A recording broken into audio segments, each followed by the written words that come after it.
everybody. I'm Evie Roberts, and this is my podcast, Talking in the Dark. Welcome.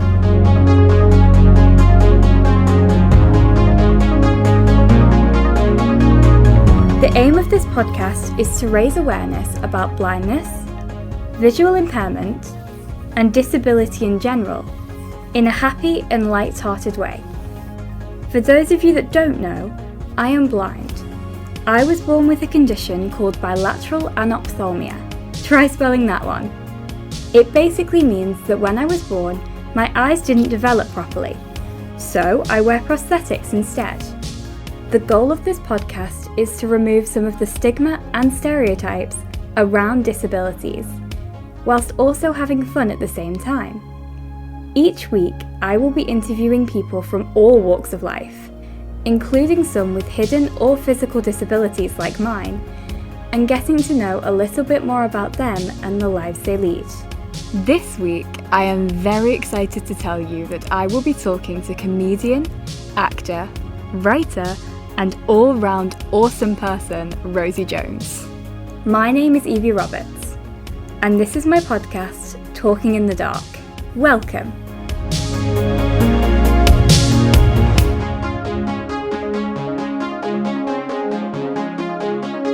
Hi Rosie, how are you? Hello, Evie. I'm really good. I'm having a great day, and it's been made so much better by talking to you. Oh, that's really sweet. Have you been up to anything nice today?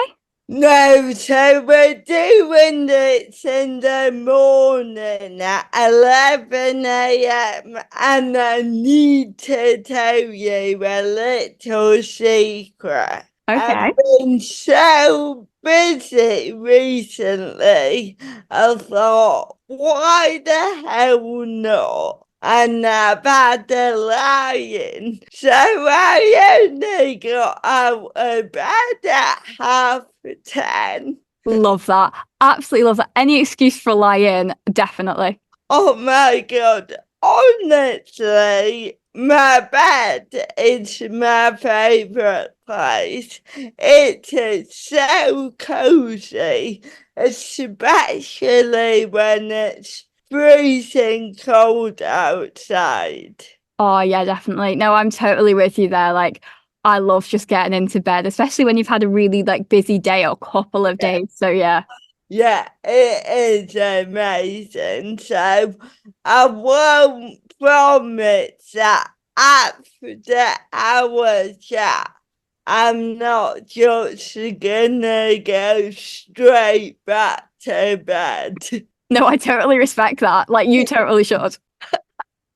Yeah, definitely. So, to begin with, can you tell me a bit about your condition? Yes, I have cerebral palsy, and I've had it all my life. It happened during birth. I didn't breathe for 17 minutes, which I really wouldn't recommend. And that caused a lack of oxygen to the brain, therefore brain damage, and part of my brain died, done with. And that was a part of the brain that controls my muscles. So that means obviously my speech is affected, and it also affects my walking and how I use my hands. But actually, because I've had it since birth, I really don't notice anymore, and I don't know who I'd be without it. So I quite like it. Yeah, I can imagine. I guess it's just a part of your life now, isn't it? Yeah, it's like I do look back and it's a bit of a sliding doors moment. But honestly, I think my qualities, how I'm at ease with people, how I'm confident in meeting others, it's all grown because of my disability. So I certainly wouldn't be the person I am today without it. Oh, yeah, I can definitely imagine. So, what was your childhood like? Good, good. I'm an old lady, so I grew up in a different millennium and I was born in a seaside town called Bridlington, which is great if you're under 8 and it's great if you're 88, but in between, very boring, not a lot to do. But at school, I have friends. I never really got bullied because there's always be silly comments. It will be like, haha, you can't walk. And it's like, yeah, what's your point?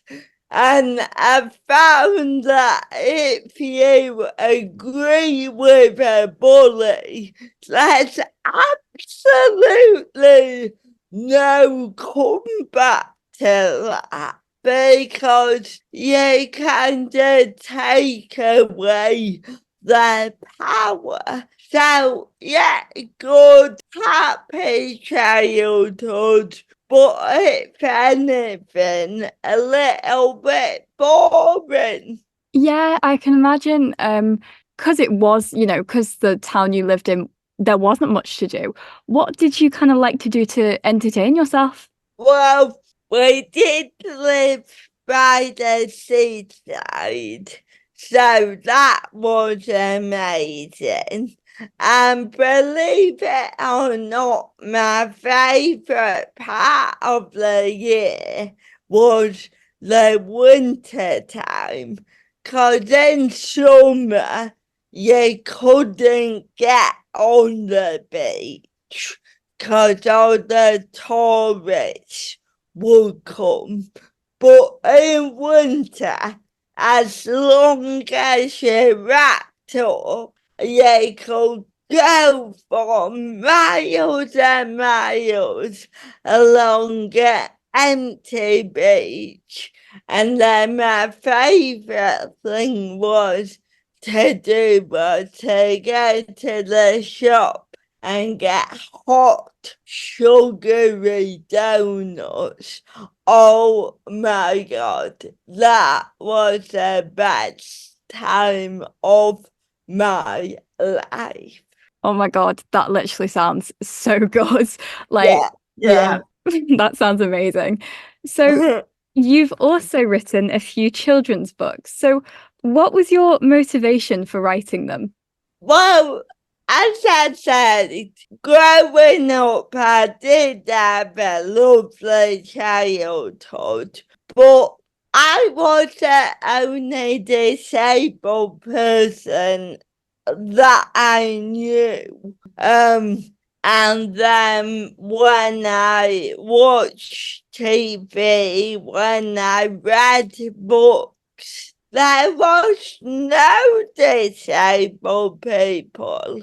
And in the rare occasions that there were, they were always the victims, the vulnerable ones, the people on their own with no friends, no partner, no family. And that was never something I connected with because I had loads of friends and my whole life was full of joy and love and happiness. So when I was older, I thought, I don't want a disabled person to feel as alone as I did. I absolutely want to let them know that they can be a main character. They can take control of their life. So, yeah, I wrote the amazing ED Cat because I wanted to show that a main character can be brilliant and funny and ambitious and have a disability. And out of everything I've done, I think I'm most proud of my children's books. Oh, yeah, like you totally should be. But I agree with you. Like, I've always been like a big lover of books because I find it a bit of an escape. And I totally agree with you. Reading books as a child, I was never able to find many characters with disabilities. And I did always wonder about it. Like, why? Yeah, I mean, that is a very complicated, complex question. But I think the bottom line is, unfortunately, as society, we have been conditioned to think that the normal person in quotation marks is white male non-disabled, and anyone who deviates from that so-called norm is odd and different. But what is brilliant about the world today is we're saying no, and we are welcoming all these brilliant, diverse, complicated stories and people.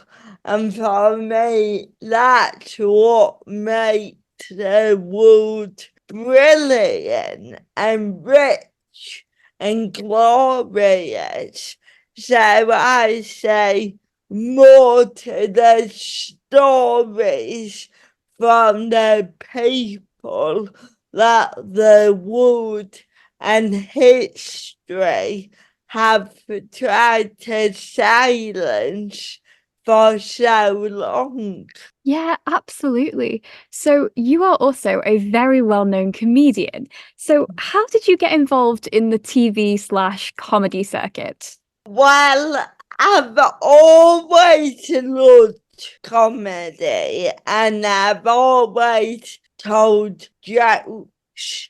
And when it comes to my disability, I've always found that comedy is such a icebreaker and something to break the tension if someone feels uncomfortable around me, or they patronize me, or they don't know what to say. I crack a joke and immediately there's a realization that I'm aware that I'm not silly, that we can talk about my disability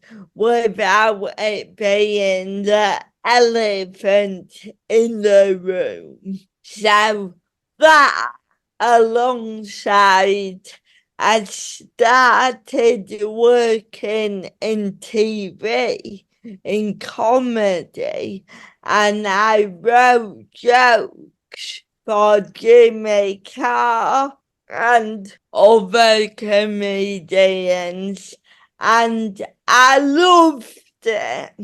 And I really enjoyed hearing those comedians saying my jokes. But if I'm honest, part of me was like, oh, wait a minute, they're saying my jokes. I want to get the applause because deep down I've always been an attention seeker.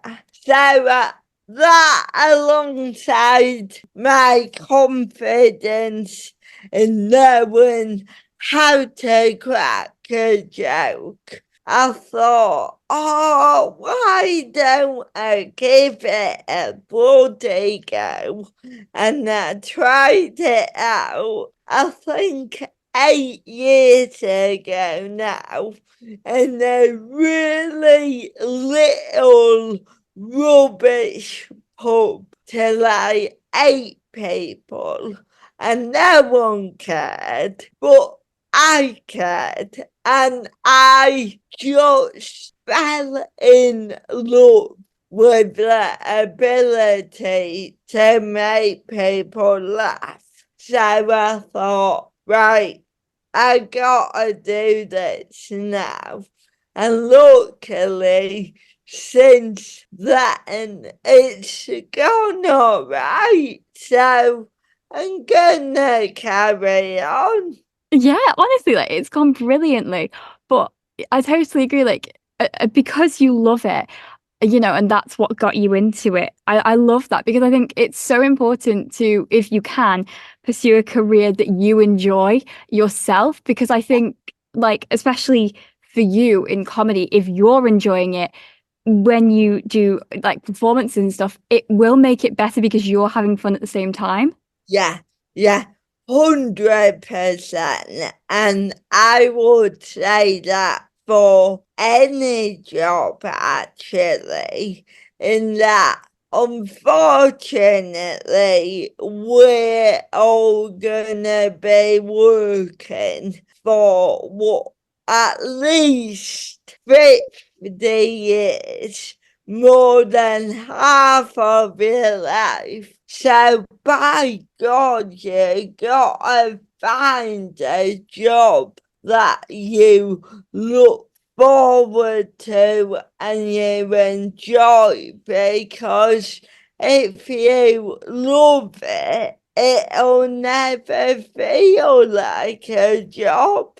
Yeah, definitely. And I think that's always important, like getting up and going, okay, well, I've got to go to work, but I don't mind it. That's all right. Yeah, yeah. And hopefully one day you'll be like me and you can stay in bed till 10:30 on a Wednesday. I would love that. I would really love that. Because honestly, like I had to get up at 7:30 today for school. Oh, But no, hearing my alarm just like fills me with just anger.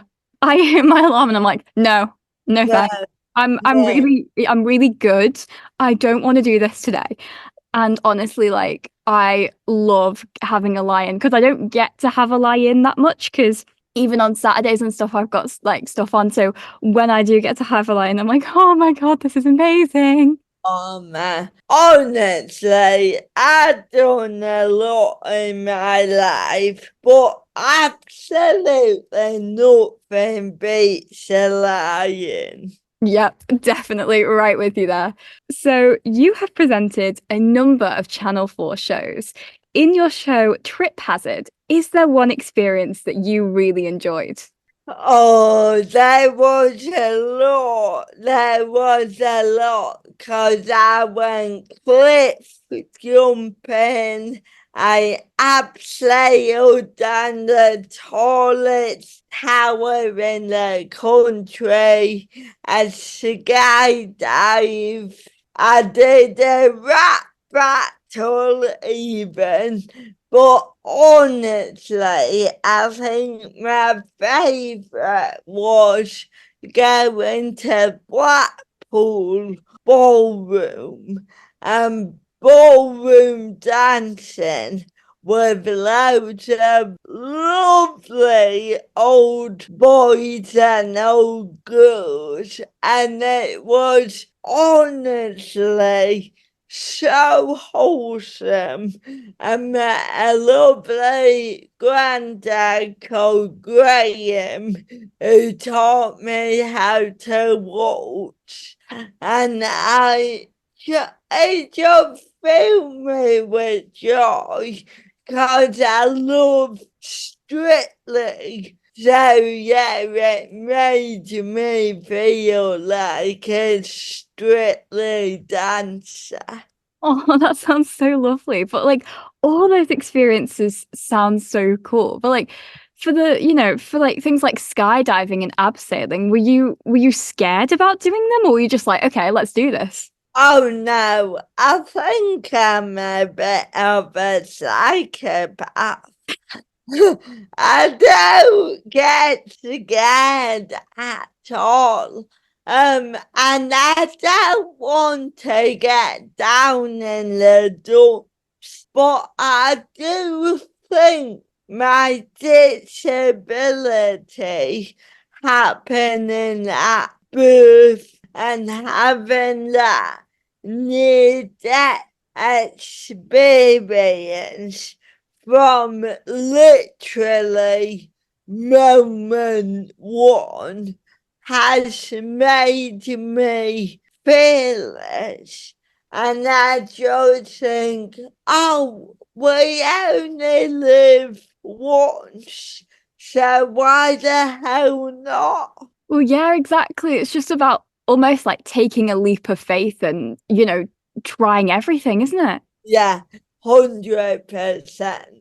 Yeah. Well, in one of your shows, you talk openly about all the negative comments you receive about your condition. Could you please tell me a bit more about that? Yeah, I think that is the downside of my job and what I do. And I think when you are different, when you have a disability, when you talk not like everyone else, it opens you up to abuse.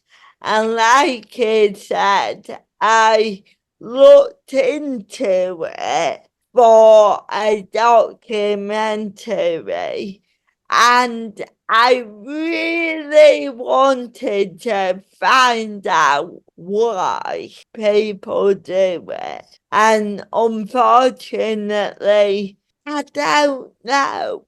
But the answer I've settled on is there's a lot of sad and angry people out there who are frightened of anything that's against the norm. And I think when you come to comedy and what I do, it is all subjective.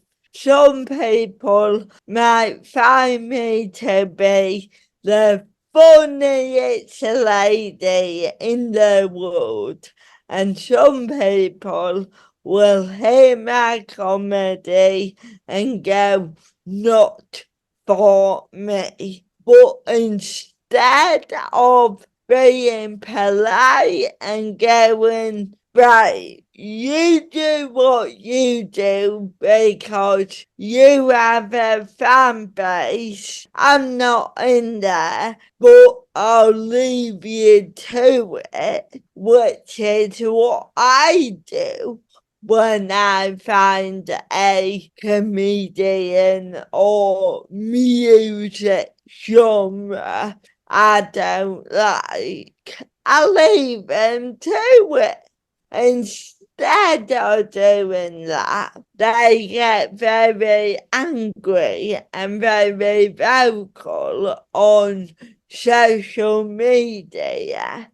And yeah, it doesn't feel nice. And I'm affected by negativity.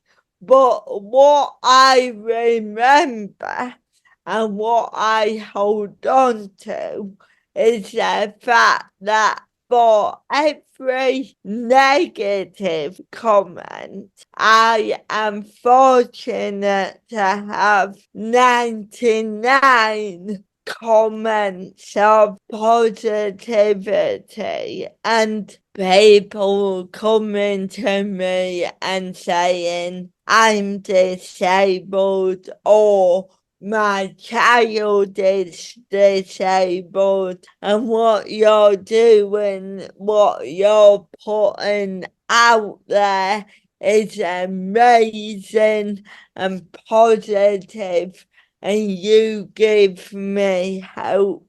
That's what I remember. And I don't care if you don't like me or you don't find me funny, 'cause I'm gonna just bloody carry on doing what I'm doing. Yeah, exactly. But yeah, I can totally imagine that those negative comments would affect you. I mean, it's totally natural. But would you say, in a way, that those comments make you slightly stronger? Yeah, that's it. And I need to remember that it's their problem and not mine. Yeah, exactly. I know you've mentioned that sometimes when you're out in public, you wear headphones to sort of block out those like comments, don't you? Yeah, yeah. And that is something else. So the negativity I get online is normally about my career and my comedy and the fact that they don't think a disabled person should be on TV, which is absolutely ridiculous. But yeah, I do get a different form of abuse in public, and that is normally people who shout slurs or something about my disability. So all of my adult life, whenever I go out, I wear headphones because I simply do not want to or need to listen to that form of abuse on a daily basis. Yeah, I can totally imagine. I guess it's just about coming up with a coping mechanism, isn't it? Yeah, and then that is complicated in itself because I want to say, well, why do I need a coping mechanism? Why is it up to me to shut the world out instead of the world knowing not to shout that abuse? And as I said, I genuinely believe that the world and society is getting better and more inclusive. But yeah, we're not there yet. And for the time being, headphones are my coping mechanism. Yeah, definitely. But yeah, I do agree with you. I think as much as society is getting better, there's always work that needs to be done.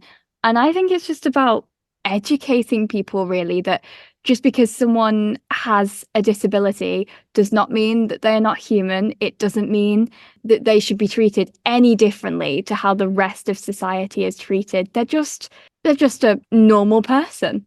Exactly, exactly. And I think in recent years we've had so many powerful movements where we're more accepting of women, of queer people, of non-white people. And from my point of view, we haven't had that movement of that step forward when it comes to disability quite yet. We're very much still behind in terms of acceptance. But we are coming. We are coming. Yes, definitely. I completely agree with you. I think we are a bit behind in terms of all that, but it's definitely getting there, which is really, really good to see. Yeah, 100%. So, you are about to begin your triple threat tour. Can you tell me a bit about it and what people should expect? Oh, well, I really enjoyed touring because, as I said at the beginning, I love making people laugh. And yeah, I can't say a lot because a lot of it is rude. I absolutely love swearing, but it's about my life, what I do, and my aim to one day become a national treasure. Oh, that sounds brilliant. I mean, I think you're pretty close to it, to be fair. I'm nearly there. We're getting there. Yeah, definitely. So, what has been the proudest moment in your career so far? Oh, that's really hard because I've been lucky enough to do loads. I've performed at Wembley.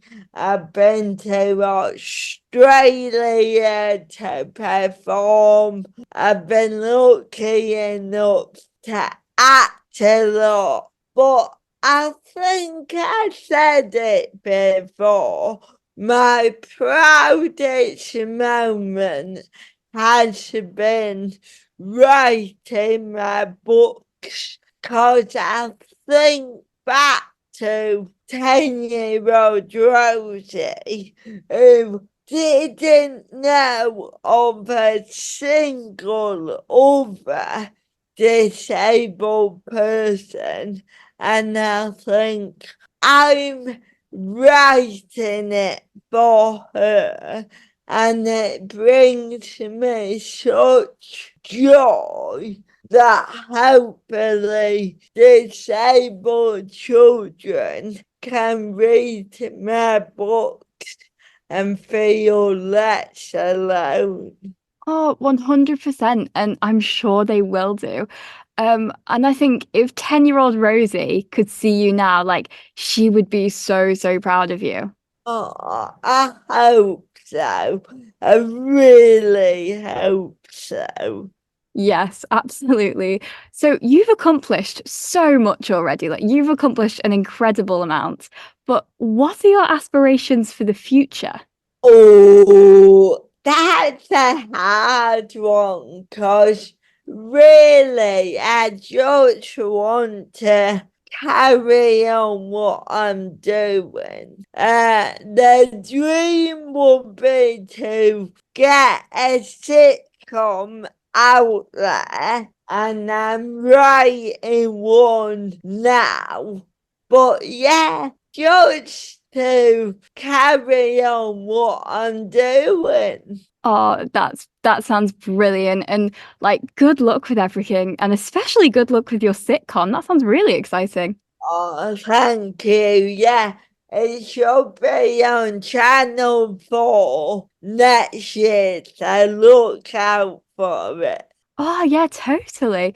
Well, thank you so much for coming on the podcast. You are so inspirational. You're such an incredible person, and it's been so lovely to meet you. Thank you, Evie. It was so great chatting to you. Oh, and thank you to my audience for listening, and I will see you all next time.